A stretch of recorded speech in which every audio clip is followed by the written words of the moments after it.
Berikut ini penyebab Cahyokumolo Menpan RB meninggal dunia setelah dirawat di rumah sakit. Menteri Pendayagunaan Aparatur Negara dan Reformasi Birokrasi, Menpan RB, Cahyokumolo meninggal dunia pada Jumat, tanggal 1 Juli tahun 2022. Pria kelahiran Solo, tanggal 1 Desember tahun 1957 tersebut sempat menjalani perawatan intensif sejak beberapa hari yang lalu.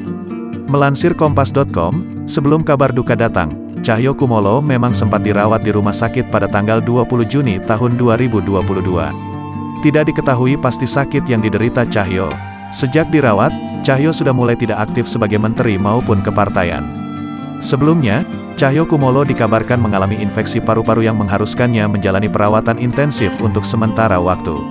Cahyokumolo meninggal pada hari ini, Jumat, tanggal 1 Juli tahun 2022, sekitar pukul 11.10 waktu Indonesia bagian Barat di RS Abdi Waluyo, Jakarta.